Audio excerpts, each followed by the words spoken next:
Hello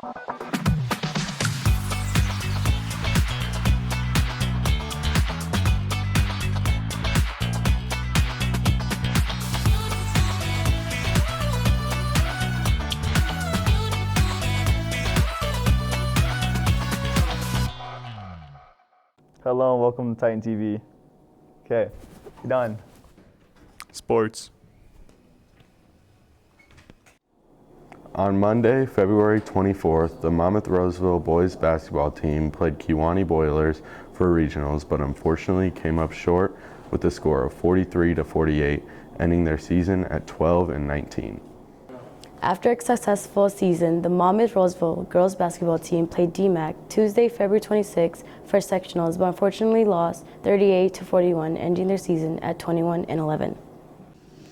Here at Monmouth-Roseville High School, we had 4 students commit to Monmouth College for football. We are going to be interviewing them today. How was it committing to Monmouth College? I'll say it's pretty good. I chose Monmouth College because they're close to home and they're just a great community of people. How was it committing to Monmouth College? It was good. One of the reasons why I committed there was because of the coaches, and when we go on our visits, everything there was just, it was good and I liked it. So, yeah, it was really fun. Glad I committed. What was it like committing to Monmouth College?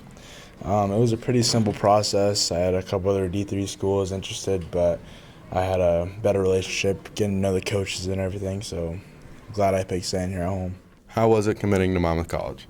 It was a very good decision. I am excited to go to Monmouth College because I get to stay local, and I already know all the coaching and all the staff and even some of the players.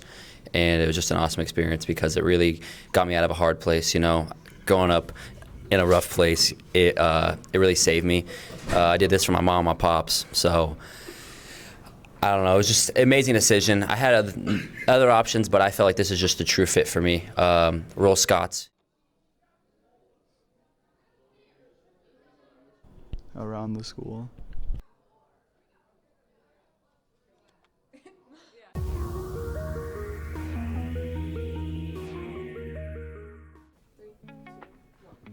Jamie, are you in dual credit? I am indeed. What are your thoughts on dual credit? Loved it at first, definitely about to drop out. Do you do dual credit? Yes, I do. What is it like? It's pretty easy. It's pretty not as bad as people say. Work. Okay, thank you. Do you take dual credit? Yes. What's it like?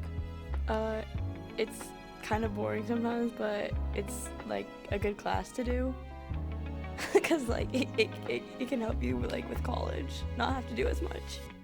Work. Do you take dual credit? Yes. What's it like? Oh, it depends on what you take and how much you take. It can be very easy and then also debilitating, so. Are you in Eaton's comp class? I am. Do you want to keep breathing?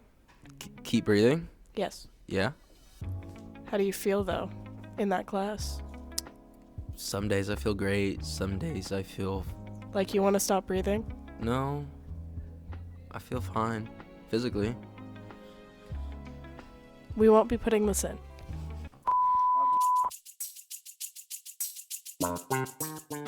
Do you do dual credit? Do you take dual credit? Yes, I do. Wait, cut. Is it going? Okay. Where is he? Aiden. Hi. Hello. Are you ready to see me now? Yes. I am. Come on. Are you recording now? Yes. Over here. Actually, I have a better option. Take it from a different...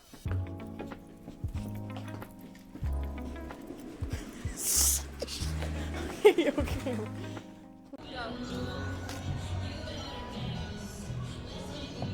Investigation. Camden, what is your officer position in FFA? I am the Monmouth-Roseville FFA treasurer, and I'm also the Section 4 Sentinel. All right, and what are your responsibilities in that position? There's a lot of different responsibilities, but as a treasurer, a lot of things I do go with the money. So anytime we have a check come in or out, I sign a form and deposit that. I also keep updated on what our balances are in our accounts. What made you decide to join FFA? FFA is something I've always been interested in. I have an ag background to a point, so it's something I wanted to be a part of, as well as that, just the fun environment and the great stories that I've heard before I joined. And now, what advice would you give to someone that is wanting to try out for an officer position? You know, I'd say just do it. I mean, when I was a freshman, I kind of knew I wanted to do it, but I know there was other people who were like, I'm not going to do it. And then they didn't, and they kept not doing it. And then this year, they're kind of like, oh, that's so fun. I want to do that. And so if you're thinking about doing it, or you're even thinking about getting more involved in FFA, just jump on, and Kilburn or I or any of the other officers will make sure you have a great time. All right. Thank you, Camden. Thank you. All right. Haley, what's your officer position in FFA? I'm the Monmouth-Roseville FFA president, but I'm also the Section 4 vice president. All right. And what are your responsibilities as president? As president, I tend to run a lot of the meetings and really get us organized. I also just try to take over anything that Kilburn might want me to, and yeah. What made you decide to join FFA? At first, I really wasn't sure about joining FFA, but then my sister really wanted me to. So then as a freshman, I went to National Convention, where I just had a lot of fun, and that's really got me involved in FFA. And do you have any advice for underclassmen wanting to join FFA? Yeah, I would say really just try to get involved as soon as possible, because once you get a foot in the door, it really just leads you for success in the future. So when you start, there's really no stopping. All right. Thank you, Haley. Yeah, you're welcome. Molly, what is your officer position in FFA? I'm the Monmouth-Roseville FFA vice president. And what are your responsibilities as vice president? I just mainly fill in for Haley, our president, and help us maintain order in meetings. All right. And what made you decide to join FFA? Well, at first I was really questioning it because I didn't know a ton about it. And then our amazing ag teacher, Mr. Kilburn, and my friend Haley really convinced me to join it. And I'm the vice president, so it was a really good idea. And lastly, what are some valuable skills that you've developed through the FFA program? One really valuable skill is public speaking. When I came in as a freshman, I did not want to talk in front of even 2 people, let alone a whole classroom. So now, as my senior year, I can finally talk into or in front of a ton of people because of FFA. That's great. Thank you. Mm-hmm. Thank you. School culture.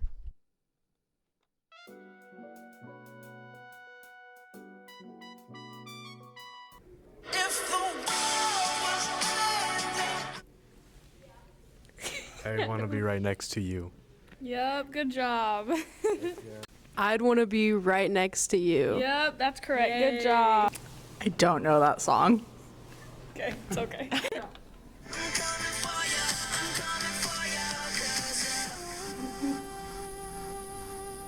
I've never even heard the song, so I've never heard this. I have no clue what he's gonna say. I see is a beauty and a bee that make my heart complete. Isn't this Justin Bieber or something? Wait, no, I don't know the lyrics. Your beauty is beyond compare. I know it. It's what is it? With flaming locks of golden hair. Something locks and auburn hair, right? Beyond the stars. I don't know.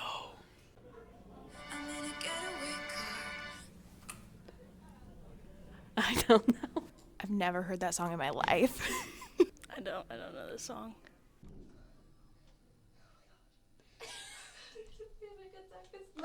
Now starring. Do you want to introduce yourself first? Is that how you're going to start it? If I'm asking how you would like to start An it. interviewer generally says, hello, welcome to whatever this is, and then... Well, I was going to let you introduce yourself and then say, well, welcome. So would you like me to do it the professional way? However you feel is necessary to do it, Max. Okay. Hello, Mr. Dog. Welcome to Now Starring. I feel like I'm being way too loud. Thank you for having me. Thank you for agreeing to talk about Scholastic. Mm. So our first question is, what is Scholastic?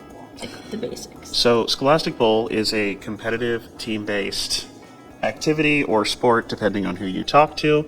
It is it is a competition between all the different schools within our same region. So, in the same way that you would face off against other schools with basketball or football or anything else, you face off against them in Scholastic Bowl as well. So, what it is you have two teams. Each of them has 5 people up at once, and it's basically trivia. Think of like a game show. You get random trivia questions from random categories, and your goal is to answer more of them than the opposite team. You get points for everyone that you were able to answer, and so at the end, the team with the most points ends up winning. So it's competitive, but it's more academic and trivia based than athletic.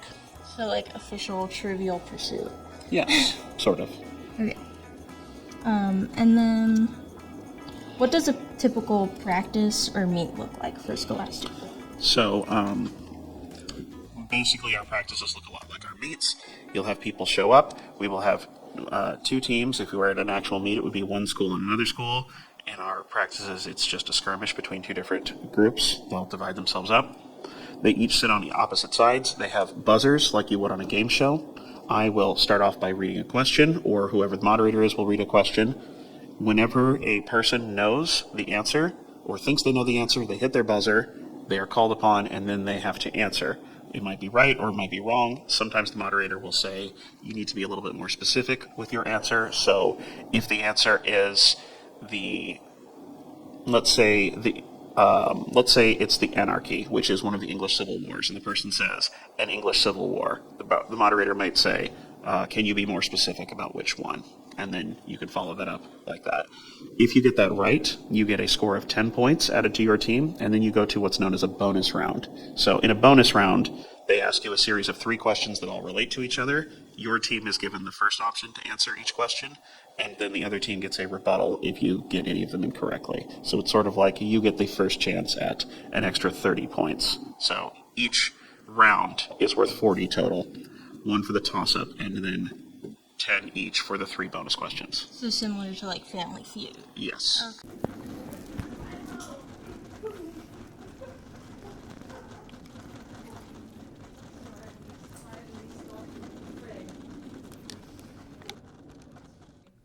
Goodbye.